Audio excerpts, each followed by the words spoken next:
नमस्ते दोस्तों, मैं एक शराबी हूँ। मेरा नाम मोहन है। हाय मोहन भाई। हाय। हाय दोस्तों। परमेश्वर कृपा है। अल्कोहलिक एनोनिमस की साथ है। मैं सोबर हूँ। मैं एकता समूह नागपुर यहाँ का सभासद होकर 21 प्लस एक एक दिन के हिसाब से ऐसा मैं सोबर हूँ। अगर अगर मैं प्रार्थना की बात करता हूँ, जो कि मेरे को अल्कोहलिक एनोनिमस में आने के बाद ही समझी।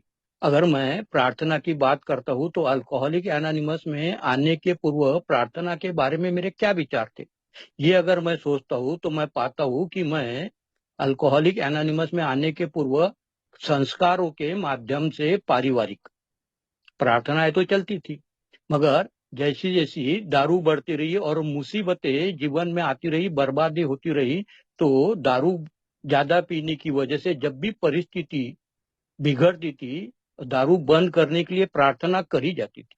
परिस्थिति में सुधार हो, परिस्थिति से मैं बाहर निकल जाऊं, उसके लिए जो पुकार दिल से निकलती थी, वो पुकार भी प्रार्थना का ही मायना है। वो भी एक प्रकार की प्रार्थना है। बावजूद इसके दारू भी बढ़ती रही और परिस्थिति भी दिनों दिन खराब होती रही, बर्बादी के दिनों दिन कदम बढ़ते रहे। अच्छा, मैं अपने लिए तो करता ही था। मैं तो अपने लिए करता ही था कि विपरीत परिस्थिति है, इस परिस्थिति से मेरे को बाहर निकाल। परिवारजन भी करते थे कि लड़का दुरुस्त हो जाए, पति दुरुस्त हो जाए। मगर ये प्रार्थना करने के बावजूद भी मेरे ओर से, परिवार के ओर से, और जो भी मुझे कोई चाहता होगा उसके ओर से भी, मगर देखता हूं मैं कि दिनों दिन हालात मेरे खराब ही होते गए, यहाँ तक कि मरने के कगार पे पहुंच गए। और जब मैं मरने के कगार पे पहुंच गया, और जिसके लिए मैं प्रार्थना करता, जिसको जो भी परमेश्वर हो, तो मैं प्रार्थना करने के बावजूद भी उसकी मदद मेरे को प्राप्त नहीं होती। अब जब मदद ही प्राप्त नहीं होती थी और दिनों दिन हालात खराब होते जा रहे और मरने की कगार पे पहुंच गए, अगर अल्कोहलिक एनोनिमस का दरवाजा नहीं मिलता और अंदर कोई धकेलता नहीं, तो मौत तो निश्चित थी। पागल तो वैसे आधा मैं अल्कोहलिक एनोनिमस में आने के पूर्व बहुत पूर्व से ही हो गया था। तो परमेश्वर की तरफ से किसी भी प्रकार की कोई भी मदद न मिलना, इसकी वजह से प्रार्थना में जो विश्वास चाहिए, प्रार्थना करने में जो विश्वास चाहिए, वो विश्वास मेरे अंदर नहीं था। मुझे लगता नहीं था दूर दूर तक कि प्रार्थना के माध्यम से जीवन में कुछ हो सकता है, जीवन बदल सकता है। ये हो गया मेरे लिए, मैं स्वयं के लिए। जब भी परिस्थिति विपरीत हो, दारू से दूर रहना, ये मेरे लिए जो प्रार्थना करी जाती थी, वो मेरे द्वारा, परिवार द्वारा, ठीक है। मंदिरों में, चर्चों में, मस्जिदों में दुख चिंता दूर करने के लिए प्रार्थनाएं लोग करते रहते। वो भी देखा जाता, वो भी लोग मेरे को दिखते थे। मेरे गांव में एक यशवंत स्टेडियम करके है, वहां पर कई लोग मेरे को ऐसी दयनीय अवस्था में दिखते थे। इतनी दयनीय अवस्था रहती थी कि भूख से मौत हो जाए, ऐसी दयनीय अवस्था। तो प्रार्थना तो वो भी करते थे, मंदिरों में चल रही है प्रार्थना, चर्चों में चल रही है, बावजूद इनके उनकी भी हालतों में कोई सुधार नहीं। उनकी भी हालतों में कोई सुधार नहीं, मेरी भी हालत में सुधार नहीं, और लोगों को भी मैं देखता तो उनकी भी हालत में किसी भी प्रकार की कोई सुधारना मेरे को दिखती नहीं थी। सीधी बात है, मेरे अंदर प्रार्थना के बदल टोटल अविश्वास था। मेरे को लगता नहीं था कि प्रार्थना जैसी कोई चीज काम कर सकती है, मेरे को लगता नहीं था। भगवान के घर में देर है अंधेर नहीं। जब वक्त मेरा जो मुकर्रर रहता है, तो जब वक्त आने वाला है, उसी वक्त में जो भी प्रार्थना पूर्व में करी गई है, दिल से निकली है, हृदय से निकली है। प्रार्थना बोले तो है क्या? प्रार्थना बोले तो क्या, निर्बल का बल है। निर्बल जो होता है उसके लिए वो बल है प्रार्थना, कि उस थोड़े वक्त के लिए क्यों ना हो, बल मिल जाता है। तो अल्कोहलिक एनोनिमस में आने के पूर्व प्रार्थना के माध्यम से जीवन में कुछ चीजें हो सकती है, ऐसा दूर दूर तक, यहाँ से अमेरिका तक, यहाँ से न्यूयॉर्क तक, मेरे मन में 7 समंदर पार तक मेरे अंदर विश्वास नहीं था कि प्रार्थना से कुछ हो सकता है। हालात अपने और लोगों के प्रार्थना करके देखने के बाद में भी दयनीय अवस्था में खुद को भी औरों को भी जब मैं देखता था, तो दूर दूर तक मेरा विश्वास नहीं था। मगर ये विश्वास न रहने के बावजूद भी प्रार्थना अपने आप में ऐसी चीज है जो निर्बल को बल प्रदान करती है। थोड़ी देर क्यों ना हो, थोड़ी देर के लिए आशा क्यों ना हो कि निकल जाऊंगा इस परिस्थिति से, थोड़ी देर के लिए आशा। तो अल्कोहलिक एनोनिमस में आने के उपरांत मुझे दारू से दूर रहने के लिए प्रार्थना करने के लिए बोला, मेरे को बहुत अचरज होता था। मेरे को इतना अचरज होता था, और मेरे अंदर प्रार्थना के ऊपर विश्वास न होने की वजह से दारू से दूर रहने के लिए मैं प्रार्थना भी नहीं करता था। वो ठीक है, मैकेनिकली समूह में जब प्रार्थना बोली जाती है तो मैकेनिकली हो जाती थी। तो पहला पहला पहला अनुभव जब मेरे को प्राप्त हुआ, प्रार्थना काम करती है, पहला अनुभव मेरे को प्राप्त हुआ। प्राप्त होना बोले तो क्या है, प्राप्त करवा देना है। और करवाने वाला कौन है, जिसकी मैं प्रार्थना को, वही परमेश्वर मेरे को एहसास करवा देता है, अनुभूति करवा देता है, उसके मायने समझा देता है। ऐसी घटना वो मेरे जीवन में ला देता है कि जिसके अंतर्गत वो चीज काम करती है, ये मेरे को वो समझा देता है। एक बार मैं शायद 3 हफ्ते या महीने भर का शराब की दूरी का मेरा दौर था, और दारू पीने का फुल मन तैयार होगा। मैं मेरे गांव से नागपुर के लिए निकला। बीच में, जहां मैं जॉब करता था, तो बीच में बस में बैठने के बाद में, बरसात चालू हो जाने के बाद में, मौसम बन जाने के बाद में, 3 हफ्ते की सोबराइटी, मौसम बन जाने के बाद में मेरे दिमाग में आया कि अपन यहाँ उतर के दारू पीते और फिर नागपुर जाते। तो बीच में उतरे, दारू पीने के लिए जा रहे, मगर कहीं से तो भी किसकी बात, किसकी बात, कब की बात, दिमाग में पहली बार आया कि दारू पीने के पूर्व यार एक बार प्रार्थना कर ले। प्रार्थना है क्या? प्रार्थना बोले तो मन शांति की अगर मैं प्रार्थना देखूं तो भूतकाल समाधान, गलतियों की क्षमा, वर्तमान साहस। वर्तमान में मेरे को दारू से दूर रहने के लिए, परिस्थितियों का सामना करने के लिए, स्थिर अपने आप को परिस्थिति में रखने के लिए साहस, भविष्य समझ। मेरे को भविष्य की जो भी योजना है वो मेरे विजडम के अंतर्गत, मेरे समझ के अंतर्गत, किसी का उचित आदमी का, उचित ही आदमी, उसको जरा ठोक बजाकर, आदमी को चेक करके ठोक बजाकर ही मैंने मेरे जीवन में किसी का भी मार्गदर्शन लेना चाहिए। अलग अलग व्यक्तियों से मैं मार्गदर्शन लेते रहूंगा तो मैं कंफ्यूज हो जाऊंगा, और कंफ्यूज जो स्टेट की जो अवस्था होती है, उसमें आदमी किसी भी डिसीजन पर पहुंच नहीं पाता। तो मैंने पहली बार दारू से दूर रहने के लिए मैकेनिकली, दिल से, हृदय से प्रार्थना करी, और मेरे को परमेश्वर ने अनुभूति दिलवा दी कि प्रार्थना काम करती है। मैं उसके ऊपर अगर काम करता हूँ, मेरा प्रार्थना के ऊपर अगर विश्वास है। कैसा विश्वास? एक कहानी मैं पढ़ता था, गांव में बरसात नहीं हो रही थी, सूखा पड़ा था। और सूखा पड़ा था तो गांव वालों ने तय किया कि गांव के मंदिर में आज रात में प्रार्थना करी जाए। बरसात गिरी तो पूरे गांव वालों ने प्रार्थना करी।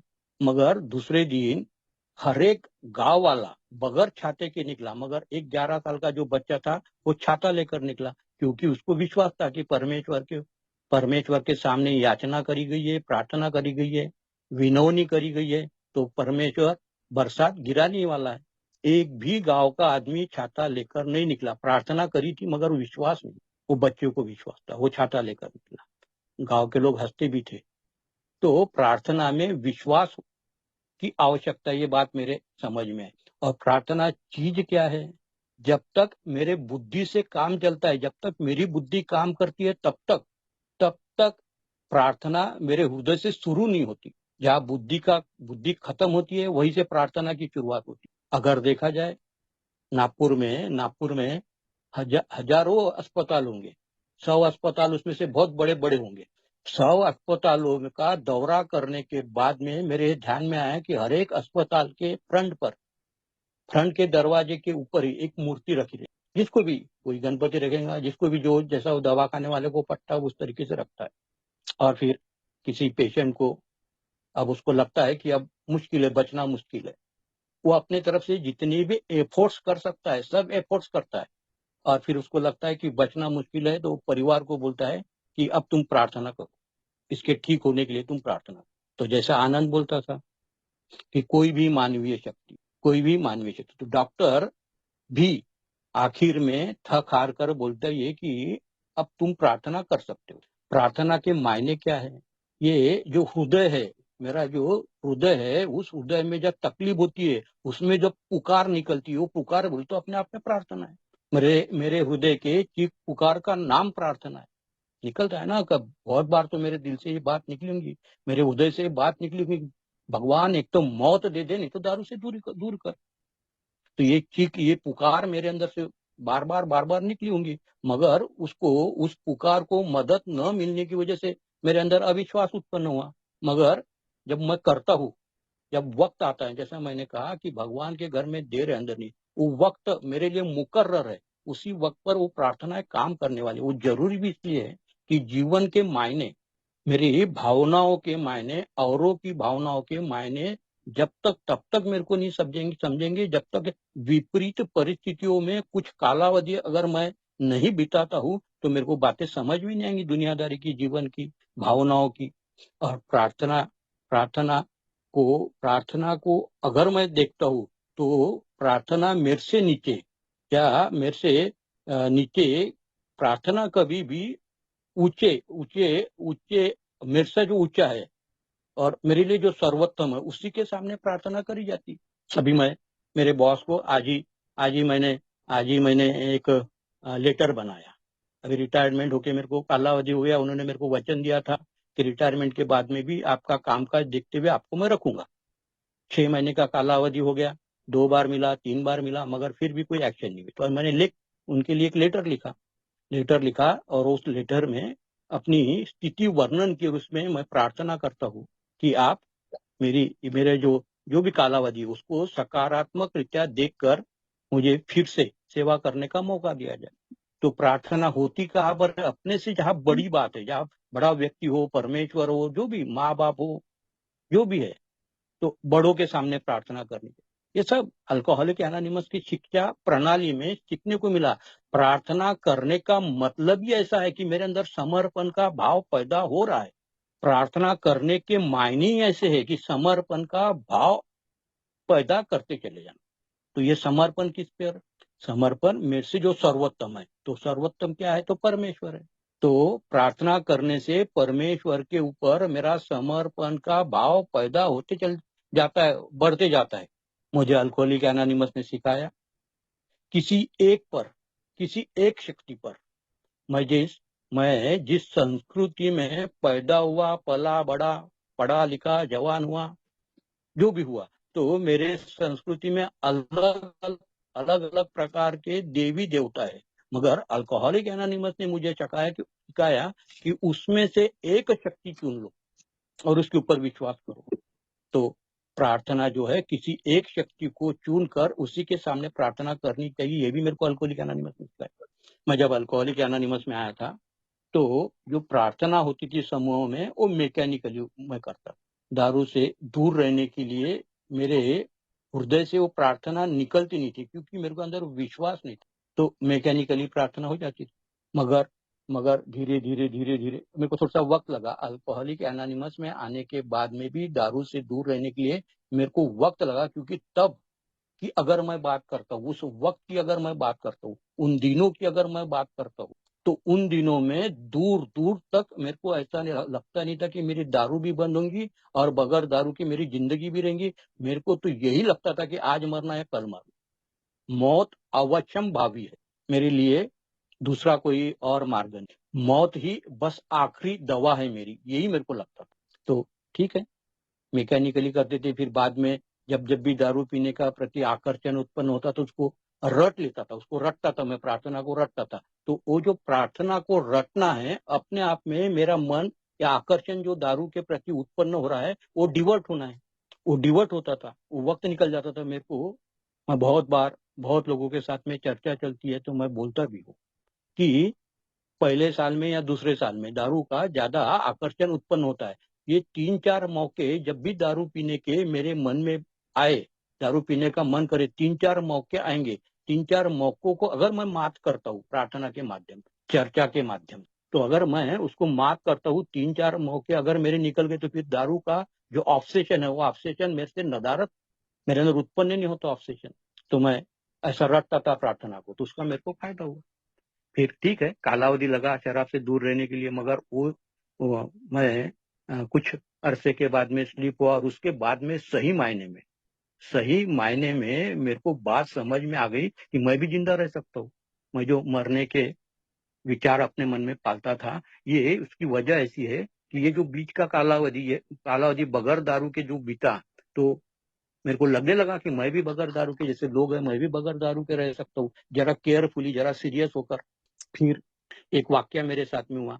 फिर स्लीप हो जाने के बाद में, कुछ अरसा शराब से दूर रहने के बाद में, स्लीप हो जाने के बाद में, फिर दोबारा जब मैं स्टैंड हुआ, फिर मेरे को स्टैंड होने के लिए 2-3 महीने का अरसा लगा, फिर मेरे को साइकियाट्रिस्ट की मदद लेनी पड़ी। तब तक मेरे बात एक ध्यान में आ गई थी कि दुनिया में मेरे को अगर कोई दारू पिला सकता है, सिवा मेरे और कोई नहीं, और सिवा मेरे अगर कोई नहीं तो मेरे दुर्गुण के सिवा मुझे और कोई दूसरा दारू पिला नहीं सकता। फिर मैं 1.5 महीने सोबर था, 1.5 महीने सोबर था। और फिर एक होली का त्योहार था, एक मीटिंग में मैं जाता था, एक समूह में मैं जाता था, होली का त्योहार था और मैं उत्साही था। अब की बार मैं ज्यादा उत्साही था। पहली बार मैं निराश था क्योंकि मेरे को लगता नहीं था कि मैं ऐसा कुछ कर पाऊंगा या ऐसा मेरे साथ में हो पाएगा। अब की बार मैं उत्साही था, उसकी वजह ऐसी थी कि मैंने बगैर दारू के दिन बिताए थे। तो होली का त्योहार था, एक समूह की मीटिंग करता था और मैं अपने साथ में उत्साह में अपने घर से गुलाल लेके गया था और मैं सोचा था कि सदस्यों के चेहरे पे गुलाल लगाऊंगा। एक ओल्ड टाइमर को एक ओल्ड टाइमर को मैंने गुलाल लगाने की चेष्टा करी और उसने मेरे को डांट दिया। उसने मेरे को डांटा कि इस प्रकार से यहाँ चलता नहीं। उसने और भी 2-4 बातें बोली। जैसा ही मेरे को उल्टा सीधा कोई बोलता है तो तुरंत मेरे मन में मेरे अहंकार को चोट लगती है और तुरंत मेरे मन में बदला लेने की भावना उत्पन्न होती है और तुरंत मेरे अंदर बदला लेने की भावना, मैं इसको दिखाई देता हूँ। और मेरी फितरत भी वैसी थी कि तुरंत रिएक्ट होना, तुरंत उल्टा सीधा बोलना, तुरंत हाथ भी उठाने के लिए मैं आगे पीछे न देखने वाला था। तो मेरे अंदर बदला लेने की भावना उत्पन्न हुई। थोड़ा देर तो मैं दूर रहा। मेरी मेरी मेरी समस्या क्या है कि जब कोई ऐसी बात होती है, कोई बात ऐसी घटित होती है, कोई ऐसा बोलना चालना होता है, कुछ भी ऐसा होता है, तो उस वक्त में उतना वो ज्यादा नहीं लगता। मगर 2-4 पल बीत गए। 2-4 पल बीत जाने के बाद में मेरी समस्या उग्र रूप धारण कर, और उसने जो बोला था तो मेरी समस्या, किसी का तो भी माइक चालू है। आनंद प्लीज माइक बंद कर। आनंद प्लीज प्लीज माइक बंद करे ना, माइक चालू है ना। तो कुछ पल बीत जाने के बाद में जो भी समस्या रहती है वो उग्र रूप धारण करती है मेरी विचारों की वजह, और एकदम तुरंत मेरे अंदर बदला लेने की भावना उत्पन्न हुई। और अब उसके और मेरे बीच में जो फासला था, वो फासला था लगभग 10 मीटर का फासला होगा। 10 मीटर भी नहीं, 5 मीटर का फासला होगा। और फिर एकदम मेरे मन में आया कि पकड़ता उसको। तो एक जो ओल्ड टाइमर थे, ओल्ड टाइमर को ये बात, वो बाद में मेरे स्पॉन्सर भी बने, उसको मेरा स्वभाव पता था। तो जैसा मैं उसके तरफ जाने के लिए निकला, बीच में वो आए, उन्होंने मेरे को समझाए और बोले कि ऐसा जब भी अपने मन में किसी के प्रति बदला लेने की भावना उत्पन्न होती है तो उसके भले के लिए प्रार्थना करी जाती है, तो उसके भले के लिए तुम प्रार्थना करो बोले।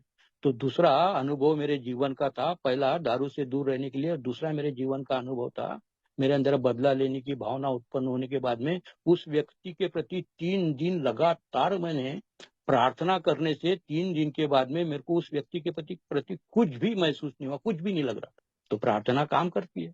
जब भी मेरे अंदर ऐसा बदला लेने की भावना मेरे अंदर होती है, उत्पन्न होती है, उस व्यक्ति के प्रति जो मुझे जिंदगी में चाहिए उस व्यक्ति को वो प्राप्त हो, मैं जो चित्त शांति की मांग करता हूँ, तो 3 दिन कंटिन्यूअस उस व्यक्ति के प्रति प्रार्थना करने से उस व्यक्ति के प्रति मेरे मन में जो बदला लेने की भावना थी वो निकल गई। तो ये दूसरा मेरे जिंदगी का अनुभव था कि प्रार्थना औरों के लिए भी करी जाती है, मेरे स्वभाव दोषों के लिए या फिर मेरे चारित्रिक दोषों के लिए भी प्रार्थना करी जाती है। अभी मैं अल्कोहलिक एनोनिमस के जैसे आनंद बोलता था, तीसरे पायरी की प्रार्थना, 7वें पायरी की प्रार्थना और 11वें पायरी की प्रार्थना, अभी मैं दूर उससे, अभी मेरी प्राइमरी अवस्था है। फिर बाद में मैं पुराने लोगों के साथ में, मेरे को तो सोबर रहना था, मेरे को तो मालूम था सोबर रहना है। तो प्रार्थना अकेली काम करने वाली नहीं, सिर्फ प्रार्थना से ही काम होने वाला नहीं है। होता है दुनिया में कई लोग ऐसे हैं कि जिनकी प्रार्थना करने से, सर पे हाथ रख देने से भी दूसरों का भला होता है, मगर वो प्रार्थना करने के लिए या फिर उस स्थिति में पहुंचने के लिए बहुत ही अत्युच्च स्थिति होती है, उसके लिए बहुत साधना लगती है। होता है दुनिया में ऐसे बहुत सारे लोग हैं जो दूसरे के लिए प्रार्थना करते हैं, सर पे हाथ रख देते हैं, उसका भला हो जाता है, उसके दुख दूर हो जाते हैं। तो कैरेक्टर डिफेक्ट के लिए प्रार्थना मैं कर सकता हूँ, ये दूसरी घटना मेरे जीवन में। तो पुराने लोगों के साथ में मेरे को समझ में आ रहा था कि प्रार्थना के साथ में अगर कृति की जोड़ नहीं है तो प्रार्थना काम करने से रही। प्रार्थना करने के बावजूद भी मैं दारू पी सकता हूँ, अगर मेरे अंदर भाव नहीं है वो बात नहीं है, मेरे साथ में घटित हुआ है, इसलिए मैं तो ओल्ड टाइमर लोगों के साथ में कैरिंग द मैसेज करने जाता था। जब भी दो जने के साथ में मैं ज्यादा रहा अल्कोहलिक, बहुत कैरिंग द मैसेज करते। रिटायर्ड थे, बैंक ऑफिसर थे, रिटायर्ड थे। रिटायर बोलते के वीआरएस लिया था, और वीआरएस लेने के पहले उनका मन बनाया था उन्होंने कि बची हुई जिंदगी अल्कोहलिक एनोनिमस में काम करेंगे।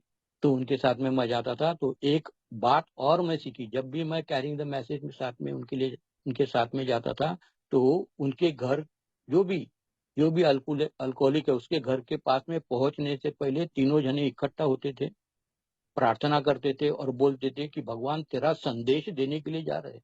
तो कैरिंग द मैसेज करने से पहले प्रार्थना बोली जाती थी, और जब उसको संदेश दिया जाता था उसके बाद में जब नीचे उतरते थे या फिर सामने जाते थे, चाय के टपरी पे बैठते थे, तो फिर प्रार्थना दोहराते थे कि तेरा संदेश दिया गया है, आप उसको अल्कोहलिक एनोनिमस में आने की सद्विक बुद्धि दो।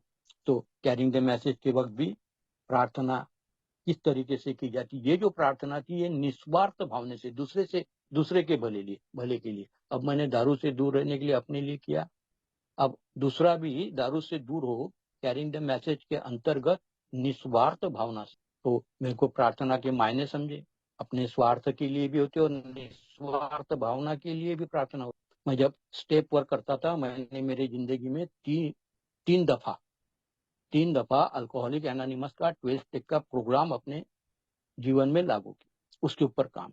मेंटेनेंस मेंटेनेंस की जो स्टेप्स है वो बहुत बार हो नहीं पाती, या फिर आलस से बोलो, या फिर वो टाल मटोलपना बोलो, या बेजवाबदारी बोलो अपने प्रति, या अपने प्रति बेईमानी बोलो। तो 3 बार मैं 12 स्टेप प्रोग्राम करता था। जैसा कि आनंद ने कहा, मुझे तीसरे स्टेप की प्रार्थना बेहद ही पसंद है, 7वें पायरी की प्रार्थना मुझे बेहद पसंद है, मुझे 11वें पायरी की प्रार्थना बहुत ही। तो 7वें पायरी की प्रार्थना में मैं क्या सोचता हूँ, क्या मांगता हूँ। मैं प्रार्थना के द्वारा अपनी गलती, तुच्छता, कमजोरी, अपने आप को जो तुच्छ समझना है, औरों को जो तुच्छ समझ, मैंने जो गलतियां जिस वजह से करी है, जो चरित्र के दोष के पीछे, जो स्वभाव के दोष उसके, तो 7वें पायरी के अंतर्गत मैं अपनी तुच्छता को, अपनी गलती को, अपनी कमजोरी को, या मैंने जो गुनाह किए वो 7वें पायरी के अंतर्गत मैं स्वीकार करता हूँ। मुझे तो बहुत राहत मिली। मैं मेरे जीवन में 7वें पायरी से होने वाला फायदा आपके सामने रख देता हूँ। आज मैं उत्तेजित नहीं हूँ, एकाएक नहीं होऊंगा ऐसा मैं बोल नहीं, मगर एकाएक मैं आज उत्तेजित नहीं होता, जो कि मेरी बहुत बड़ी समस्या। मेरे अंदर विपरीत परिस्थिति में भी घबराहट महसूस नहीं होती, नहीं होंगी ऐसा मैं बोल, मगर आज के घड़ी में पिछले कई अरसे से मैं देख रहा हूँ, मैं ना उत्तेजित होता हूँ, ना किसी भी परिस्थिति में मैं घबराहट का शिकार होता हूँ। ये मेरे 7वें पायरी के प्रार्थना करने की वजह से मेरे को ये फायदे हुए, जबकि ये मेरे मेरे सबसे बड़ी समस्या थी। जल्दी घबरा जाता था, उसमें से बाहर निकलने के लिए दारू का सहारा लेता था, तुरंत उत्तेजित होता था और अपने लिए समझ। तो मैं अपने गलतियों को, अपने अंदर जो तुच्छ भाव है, अपने जो कमजोरियां है, मैंने जो गुनाह करे हुए वो कबूल करता हूँ, परमेश्वर को उसमें से मुझे निकाल दे, इसके लिए प्रार्थना करता हूँ। तो मेरे को 7वें पायरी की भी प्रार्थना मेरे लिए बहुत काम करती है। मुझे समझ में आती है कि कोई भी किसी भी प्रकार का कोई भी हर्डल दूसरा मेरे लिए कोई हर्डल नहीं बन सकता। मैं ही मैं ही मेरे लिए सबसे बड़ा हर्डल हूँ, ये निकालने के लिए। मैंने 7वें पारी में सीखा है, प्रार्थना जो है वो हृदय का विषय है, दिमाग का नहीं। प्रार्थना जो है वो हृदय का विषय है, दिमाग का नहीं। प्रार्थना हृदय से की जाए। मेरा तो प्रार्थना करने का, हम लोगों का, मैं जिस संस्कार में पला बड़ा, हम लोगों में लोटांगन डालते, खड़े खड़े नहीं, ऐसा पूरा अपने आप को सरेंडर कर दे। तो सरेंडर करने से प्रार्थना में वो समर्पण का भाव और अहंकार का अभाव। तो प्रार्थना मेरे को समझ में आई है कि ये हृदय का विषय है, ये दिमाग का विषय। मेरी प्रार्थना हृदय से होना चाहिए, उसमें किसी भी प्रकार का किंतु परंतु रह गया तो वो काम नहीं। किंतु परंतु कहने का अर्थ ही मेरा ऐसा है कि वो प्रार्थना करते वक्त अगर अविश्वास है, और अविश्वास उत्पन्न कौन करता है, तो मेरी बुद्धि उत्पन्न करती है। हृदय तो मेरे अंदर भाव उत्पन्न करते हैं समर्पण के, तो मेरा दिमाग अविश्वास उत्पन्न करता है, होगा कि नहीं होगा। और इसकी वजह भी ऐसी है कि भूतकाल में प्रार्थना करने के बावजूद भी जो रिजल्ट मुझे प्राप्त नहीं हुए, उसकी वजह से आज भी अविश्वास बनता है। हृदय से प्रार्थना कई बार निकलती है, कई बार नहीं भी निकलती है।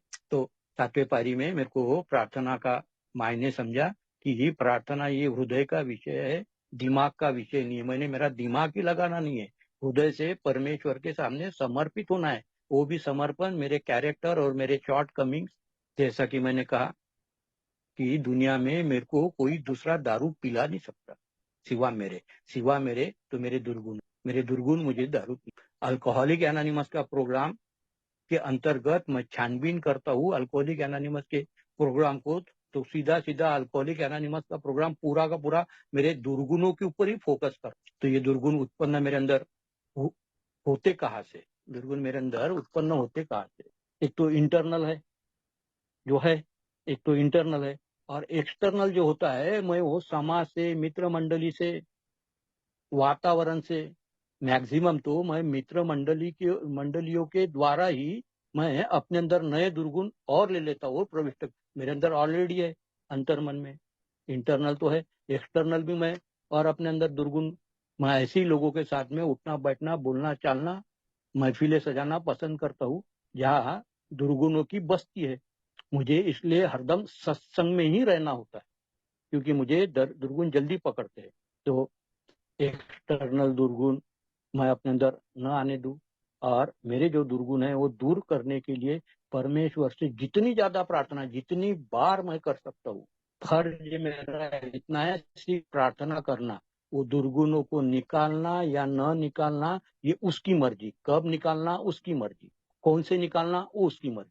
अगर मैं मेरी बात करूं तो मेरे अंदर अगर 10 दुर्गुण हो तो 10 दुर्गुणों में से 6 दुर्गुण मेरे को आज की घड़ी में मेरे से 6 दुर्गुण मैं नदारत पाता हूँ। ठीक है, कुछ तो रहने वाले, डर तो रहने वाला है, डर तो जाने वाला नहीं है। मेरे को समस्या है कल्पना विलास की, कल्पना विलास के बगैर जमता नहीं, चलते फिरते भी कल्पना में चले जाता हूँ, कल्पना के अधीन हो जाता हूँ। तो परमेश्वर का काम है निकालना या न निकालना, कितने रहने देना, मेरा काम है सिर्फ प्रार्थना। तो मैं दारू से दूर रहने के लिए प्रार्थना करता हूँ तो मेरे को राहत मिलती है।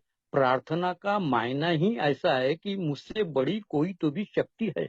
अगर मैं प्रार्थना करता हूँ तो मैंने टोटल ये दिमाग से अपने निकाल देना चाहिए कि मैं नास्तिक हूँ या मैं भगवान को न मानने वाला आदमी।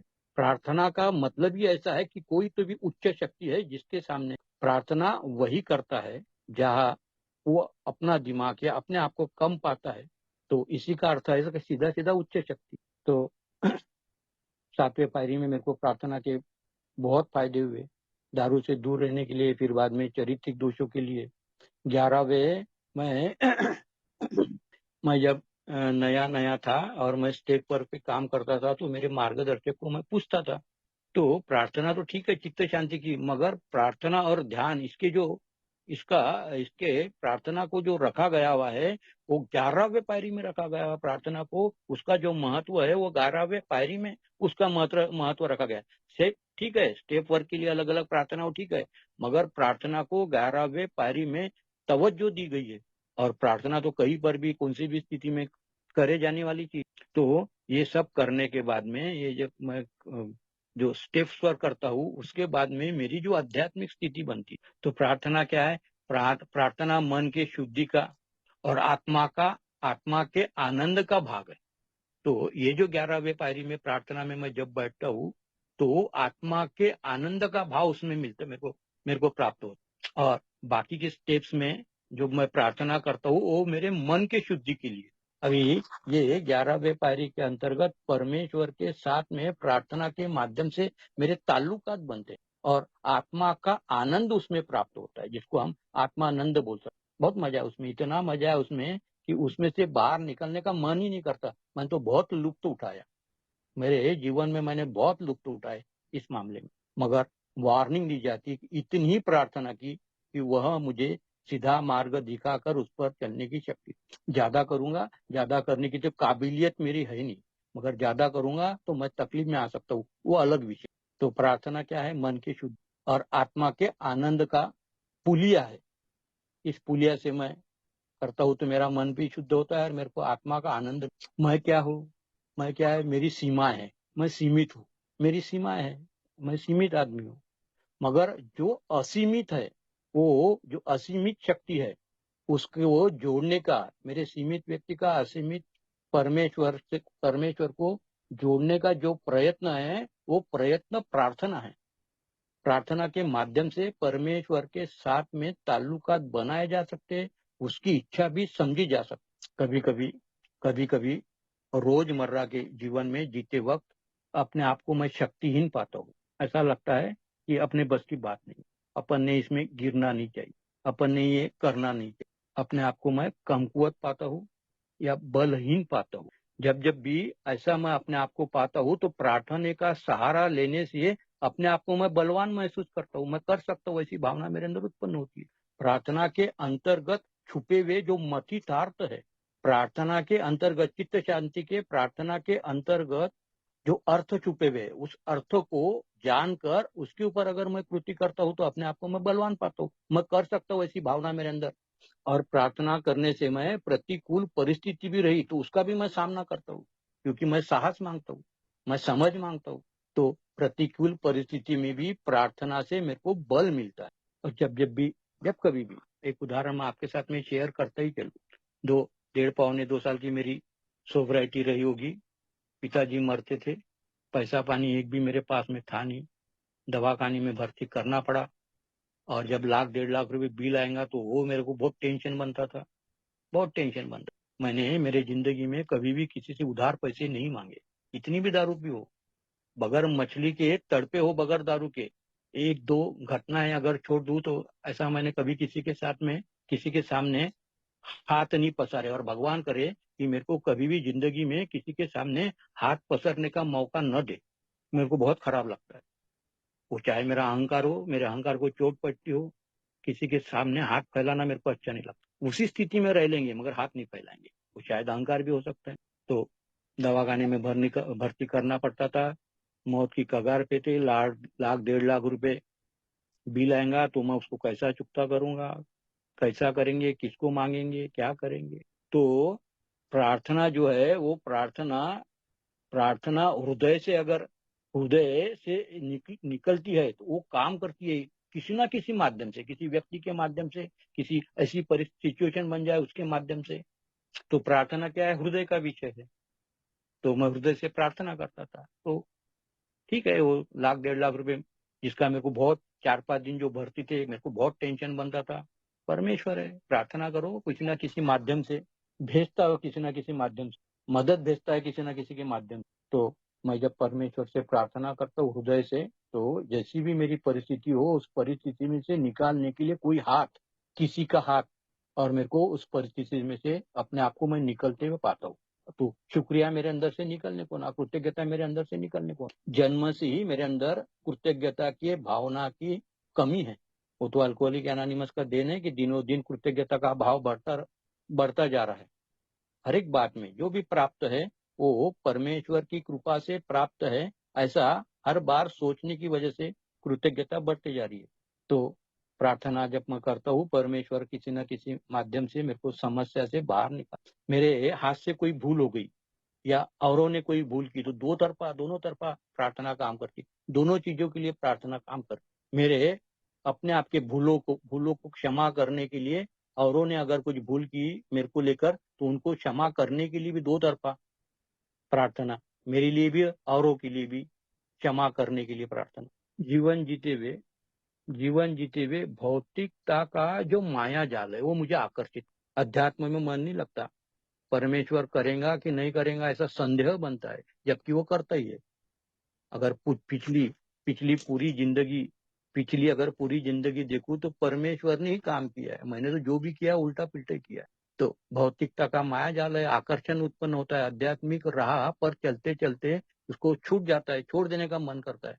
दुनियादारी जब देखता हूँ तो जब भी ऐसी आकर्षित करती है भौतिक चीजें, फिर वो भौतिक चीजें का विश्लेषण मैं नहीं करूंगा। उसमें बहुत सारी चीज, उसमें बाई भी आती है, पैसा भी आता है, प्रतिष्ठा भी आती है, बहुत सारी चीजें आती है। वो एक प्रकार का माया जाल है, वो मुझे आकर्षित करता है, आध्यात्मिक मार्ग से भटकाने की कोशिश करता है। तो मुझे प्रार्थना बचाती है कि मेरे लिए वो चीजें नहीं है। मेरे लिए जो मार्ग दिया हुआ है वो है श्रद्धा का मार्ग। मेरे को फेथ का मार्ग दिया हुआ है। अल्कोहलिक एनोनिमस का प्रोग्राम पूरा का पूरा श्रद्धा के ऊपर निर्मित है। मेरा मार्ग श्रद्धा का मार्ग है। भौतिक चीजें मेरे लिए विघटनकारी हो सकती। परमेश्वर पे डिपेंडेंसी मेरे लिए मन शांति, चित्त शांति, जो कि आज के जमाने में सबसे महरूम चीज है। आज के जमाने में चित्त शांति, मन शांति सबसे दुर्मिळ ऐसी चीज बन गई है। तो मुझे आकर्षित करता है, भौतिक दुनिया आकर्षित करती है, आध्यात्मिक राह से मेरे को अपने ओर ले जाना चाहती है। तो प्रार्थना उसकी ओर, वो भौतिक दुनिया और आध्यात्मिक दुनिया से मैं भौतिक दुनिया की तरफ जाऊं, बीच में पुल का काम करती है, कटड़े का काम करती है प्रार्थना, कि जो राह पर मैं हूँ उसी राह पर मैं चलते रहूं। मैं औरों के लिए प्रार्थना करना, औरों के लिए प्रार्थना करना भी अच्छा लगता है। और मैं जब जब भी प्रार्थना करता हूँ, मेरे लिए जब भी मैं प्रार्थना करता हूँ, तो ये तो परमेश्वर को बोलता ही हूँ कि जो मेरे लिए अच्छा हो वही मंजूर करना मेरे। और अल्कोहलिक एनोनिमस की चित्त शांति की जो प्रार्थना है, वो पतझड़ हो या बहार हो, मेरी जिंदगी में हर एक मौसम में वो काम करती है, क्योंकि वो मेरे को समाधान भी देती है, समझ भी देती है और साहस भी देती है। तो बहार में भी, पतझड़ में भी अल्कोहलिक एनोनिमस की चित्त शांति की प्रेयर काम करती है। मैंने हमेशा, पतझड़ हो या बहार हो, नहीं तो मेरा क्या है, जब मुसीबत रहती है तभी मेरे मुंह से प्रार्थना निकलती। तो हर मौसम में मैं प्रार्थना करता रहूं, बहार में भी और पतझड़ में भी। तो प्रार्थना मैं लगातार करते रहूंगा, तो परमेश्वर के साथ में जो संबंध मेरे स्थापित हुए वो टिके रहेंगे, और परमेश्वर को मेरे जीवन में काम करने का मौका मिलते रहेगा। मेरे जीवन में इस तरीके से प्रार्थना का महत्व है, जो कभी एक जमाना ऐसा था कि जिसके ऊपर मेरा बिल्कुल विश्वास नहीं था, और आज का वक्त मेरे जीवन में अल्कोहलिक एनोनिमस की शिक्षा प्रणाली ने मेरे अंदर ये ला दिया है कि प्रार्थना काम करती है, स्वयं के लिए भी और औरों के लिए। ये प्रार्थना के सहारे ही बहुत सारी जीवन की, जो बिजी रोजमर्रा के जीवन में, जो जीवन जीते टाइम पर जो भी थोड़ी बहुत भी जो भी कठिनाई वगैरह आती है, प्रार्थना का सहारा लेकर one day at A time base पर एक अच्छी जिंदगी, उसका महत्व, प्रार्थना का महत्व जानते हुए जीने की कोशिश मेरी जारी है। और मेरे लिए जीवन में प्रार्थना आज मेरे लिए अहम स्थान पर है, और वो टिकी रहे। प्रार्थना का महत्व मेरे जीवन में टिका रहा, उसके ऊपर भरोसा, उसके ऊपर विश्वास, उसके ऊपर श्रद्धा मेरी बनी रहे। इसलिए मेरे को अल्कोहलिक एनोनिमस के साथ में, परमेश्वर के साथ में जुड़े रहना पड़ता है। यही वजह है मैं जुड़े रहता हूँ। मुझे पायोनियर समूह ने इस विषय पर बोलने का मौका दिया। उपस्थित सभी सभासदों ने शांतिपूर्वक सुन लिया। मैं पायोनियर समूह का, उपस्थित सभासदों का शुक्रिया अदा करता हूँ। धन्यवाद।